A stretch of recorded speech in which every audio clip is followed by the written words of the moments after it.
I'm joined with Mia Gradney right now, and Mia, I know you spend quite a bit of time in this area. Are you familiar with the neighborhoods, Extremely et cetera? familiar, I am, yes. So this is the area that I grew up in, Spring, Klein. I'm out here at least once a week in this area, and you can see just how large those trees are.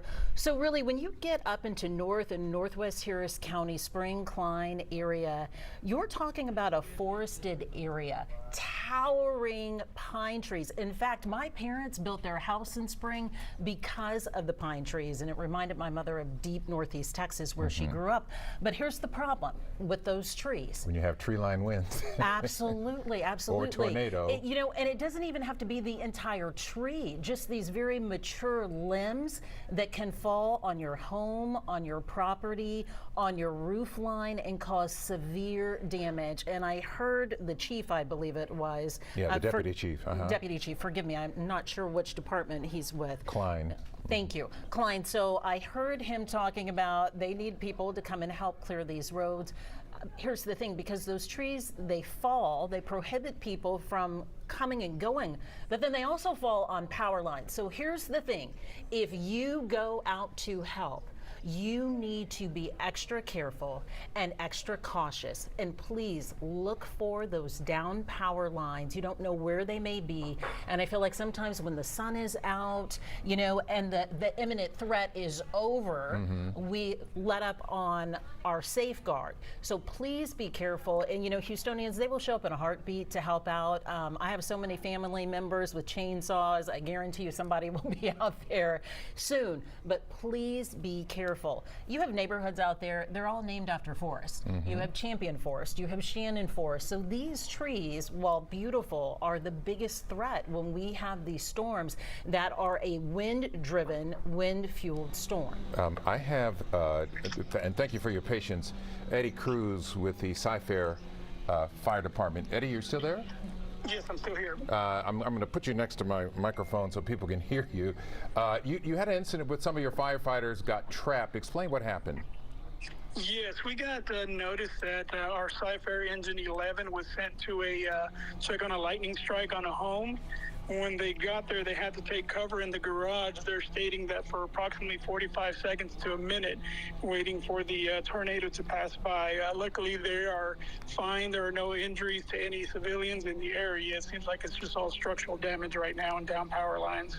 Okay, and what do you say? Mia mentioned being careful.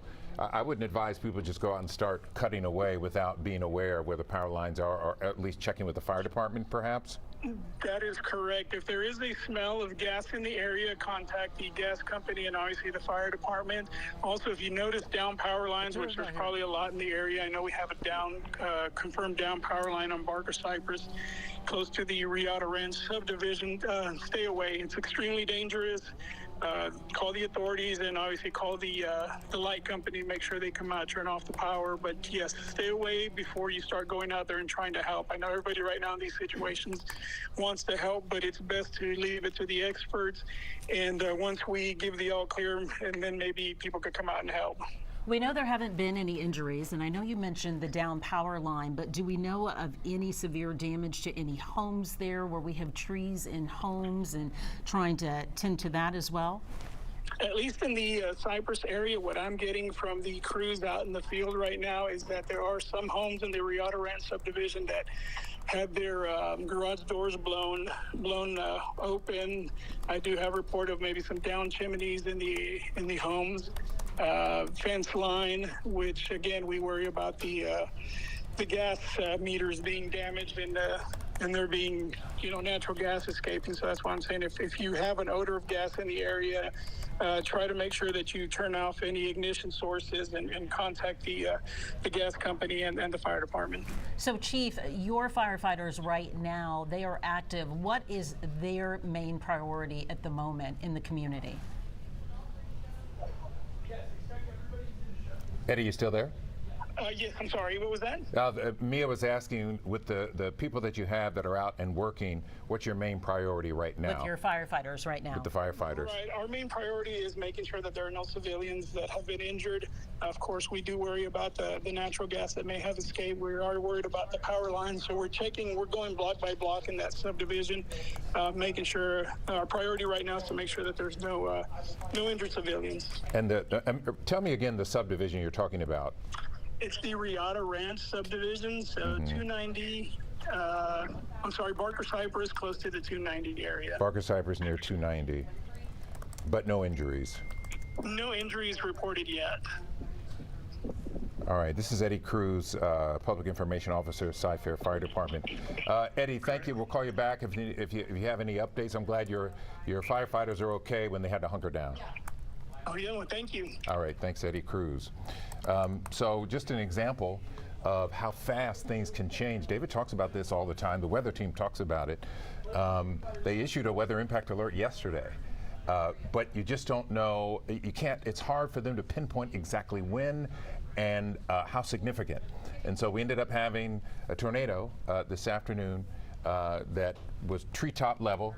And then you see, based on the video that we've been showing you, trees knocked down, power lines knocked down, some garages, you heard Cy-Fair Fire Department say, blown out, doors.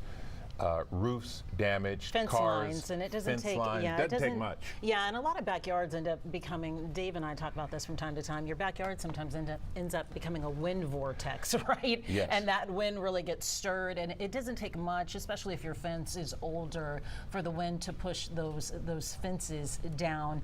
And here's the thing: so you're going to want to get out. You're going to want to survey the damage and everything, as you should. Safety first. Just remember that. You know, he talked about gas meter damage concerns. I know a lot of us think of power lines, especially with all the fallen trees that we've seen, but Eddie Cruz with Cy-Fair Fire Department, he did mention that, you know, those trees and those fences may have toppled onto some gas meters as well too. So if you smell anything, he's asking folks Call to the authorities. please go ahead and call in and report that. In the meantime, the fire department, the Cypress Fire Department, they're going to be going, he said, and doing neighborhood sweeps, right? And so they'll be looking for those things. They'll be, you know, checking the air to see if there's any sign of gas. They'll also be looking for downed power lines as well too.